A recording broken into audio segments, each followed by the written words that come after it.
यह कथा केवल एक मंदिर के निर्माण की नहीं, बल्कि हर शिव और हरि विष्णु के बीच के अद्भुत संबंधों की है। यह वह गाथा है जहां एक देवता ने स्थान पाने के लिए बाल लीला रची, तो दूसरे ने स्थान देने के लिए सर्वस्व त्याग दिया। 1. देवर्षि नारद का व्यंग्य और नारायण का संकल्प। कथा का आरंभ वैकुंठ लोक से होता है। एक बार देवर्षि नारद अपनी वीणा बजाते हुए श्रीहरि विष्णु के पास पहुंचे। नारायण शेष शैया पर विश्राम कर रहे थे और माता लक्ष्मी उनके चरण दबा रही थीं। नारद जी ने प्रणाम किया, किंतु उनके होठों पर एक शरारती मुस्कान थी।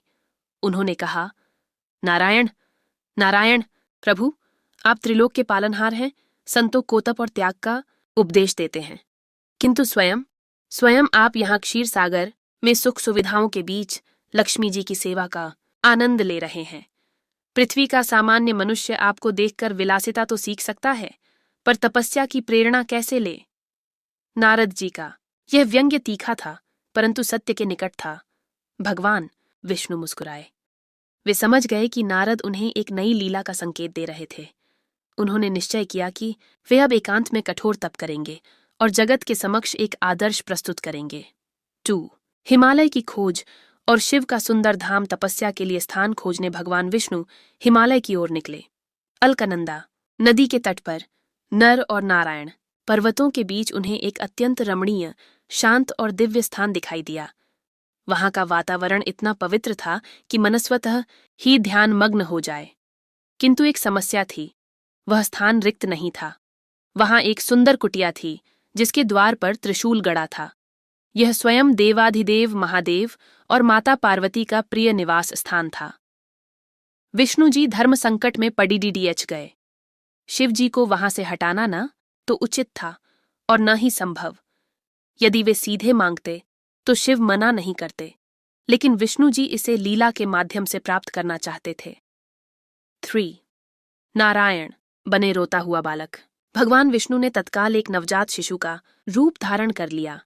एक ऐसा बालक जिसकी आभा सूर्य के समान थी, पर जो भूख और प्यास से व्याकुल होकर जोर जोर से रो रहा था। वे उसी कुटिया के द्वार पर लेट गए और क्रंदन करने लगे। संयोगवश शिव और पार्वती वन विहार से लौट रहे थे। तभी माता पार्वती के कानों में एक नन्हे बालक के रोने की आवाज पड़ी। स्वामी, सुनिए, इस निर्जन वन में किसी नवजात शिशु के रोने की ध्वनि आ रही है। पार्वती जी व्याकुल हो उठीं। त्रिकालदर्शी शिव सब समझ गए। वे मुस्कुराए और बोले, प्रिय, उधर मत जाओ, वह कोई साधारण बालक नहीं है, ये सब माया है, उसे वहीं रहने दो। परंतु जगत जननी मां पार्वती का हृदय तो ममता से भरा था। उन्होंने शिव की चेतावनी अनसुनी कर दी और बोली, नाथ, आप कितने कठोर हैं। एक नन्हा सा जीव द्वार पर रो रहा है और आप उसे छोड़ जाने को कह रहे हैं। मैं ऐसा नहीं कर सकती। पार्वती जी दौड़ी दौड़ी गईं और उस सुंदर बालक को गोद में उठा लिया। उनके स्पर्श मात्र से बालक विष्णु जी चुप हो गया और मंद मंद मुस्कुराने लगा। पार्वती जी उस पर मोहित हो गईं। 4. चतुराई। द्वार बंद और गृह प्रवेश। पार्वती जी ने बालक को कुटिया के भीतर सुलाया और उसे दुलारने लगीं।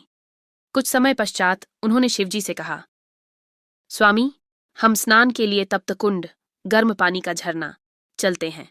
तब तक बालक सो रहा है। शिवजी ने एक बार फिर समझाया, देवी, विचार कर लो, हम बाहर जा रहे हैं, कहीं लौटने पर यह हमारा घर ही न रहे। पार्वती जी ने इसे मजाक समझा। दोनों स्नान के लिए चले गए। इधर जैसे ही शिव पार्वती आंखों से ओझल हुए, बाल रूपी विष्णु ने उठकर कुटिया का मुख्य द्वार भीतर से बंद कर लिया। जब शिव और पार्वती स्नान करके लौटे तो देखा द्वार बंद है। पार्वती जी ने पुकारा, दरवाजा खटखटाया, पर भीतर से कोई उत्तर नहीं आया। पार्वती जी घबरा गईं। अरे, बालक ने द्वार बंद कर लिया है, अब हम भीतर कैसे जाएंगे? 5. महादेव का महात्याग। शिवजी ने पार्वती जी की ओर देखकर रहस्यमयी मुस्कान बिखेरी। उन्होंने कहा, उमा, मैंने तुम्हें पहले ही चेताया था। वह बालक कोई और नहीं, स्वयं नारायण है। उन्हें यह स्थान भा गया है और वे अब यहाँ तपस्या करना चाहते हैं। पार्वती जी अवाक रह गईं। उन्होंने पूछा, तो अब हम क्या करेंगे? क्या हम बलपूर्वक भीतर जाएं? तब महादेव ने जो कहा वह उनके भोलेनाथ होने का प्रमाण है। उन्होंने कहा, नहीं प्रिय, यदि मेरे आराध्य ने छल से ही सही मेरा स्थान मांगा है तो मैं उन्हें यह दे देता हूं। अब यह स्थान बद्रीनाथ कहलाएगा। हम यहां से चलते हैं। पार्वती जी ने पूछा, किंतु हम रहेंगे कहां? शिवजी ने केदार खंड की ओर संकेत करते हुए कहा, हम उस ऊंचे और दुर्गम शिखर पर अपना वास बनाएंगे जहां एकांत और भी गहरा है। और इस प्रकार भगवान शिव ने अपना बसा बसाया घर अपनी प्रिय कुटिया विष्णु जी के लिए छोड़ दी और स्वयं केदारनाथ चले गए। कथा का आध्यात्मिक सार यह कथा हमें सिखाती है कि ईश्वर प्राप्ति के दो मार्ग हैं। विष्णु का मार्ग लीला, जहां लक्ष्य प्राप्ति के लिए युक्ति और चतुराई का प्रयोग किया जाता है किंतु उद्देश्य लोक कल्याण होता है।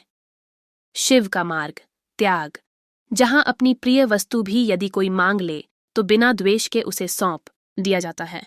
इसीलिए आज भी मान्यता है कि बद्रीनाथ विष्णु धाम की यात्रा तब तक सफल नहीं मानी जाती जब तक भक्त केदारनाथ शिव धाम के दर्शन न कर ले, क्योंकि जहां नारायण का निवास है वह भूमि महादेव के त्याग की नींव पर ही टिकी है। जय बद्री विशाल, जय बाबा केदार।